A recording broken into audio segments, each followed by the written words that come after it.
Thank you. So my mentor once told me, know your audience, since I'm speaking at high school today. I had to think back to my high school days and ask, what advice would my 40-something-year-old self give that 16-year-old girl?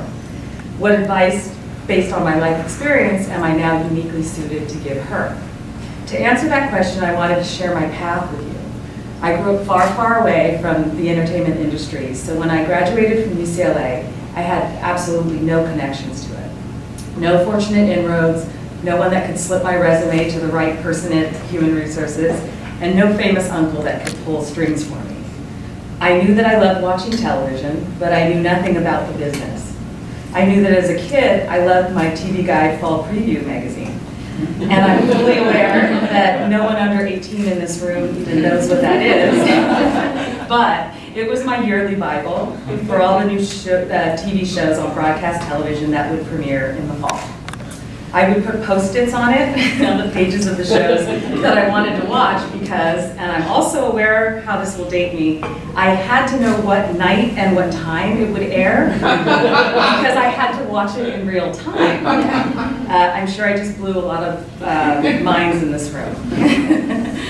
I joined a temp agency after college, and I took every job that came my way. I hustled around town hoping that one of those jobs would present a more permanent position, and it did. At, of all places, TV Guide. Imagine how that blew my mind. After a year of learning about the different networks and their individual brands, I lucked into an extremely coveted but low-paying job as a writer's assistant for a drama series at Warner Brothers Television. And it was pretty immediate that I caught the writer bug. I got to sit in a big room with these brilliant writers taking notes as they plotted out the entire season.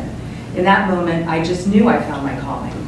But I also had bills to pay, and my mom and dad were getting increasingly concerned that I wasn't serious about finding a real job. So when the show got canceled, I went back into the temp pool. I was determined to wait out the summer hiatus and get back into the game. Then came the call I will never forget. Go to Building 140 on the Warner Brothers lot. There's a 2-week temp job as an assistant to the head of drama development. I had no idea what development was, but that single call changed the course of my life and my career. In a very big nutshell, I would go on to work with my mentor, Nina Tassler, and follow her to CBS, where she would become chairman of the network, and I would rise up the ranks over the next 20 years. In the 3 years after college graduation, I went from 1, not having a clue about what I wanted to do, to 2, finding my passion in writing, to 3, what ultimately was my perfect fit in 1-hour scripted development. And looking back, when everyone, including my parents, were asking me, what do you want to be? What do you want to do? And what the heck are you going to do with that UCLA poli-sci degree? The truth is I followed my interests and I trusted my gut. It turns out I'm not a writer, and that's okay. I'm best at discerning and refining ideas, pitches, outlines, and scripts to get the best out of writers and directors. It turns out I'm great at cultivating the creative talent in my industry to help create hit shows. It turns out I'm a shepherd, and I love it. Which leads me back to the advice I'll leave you with today.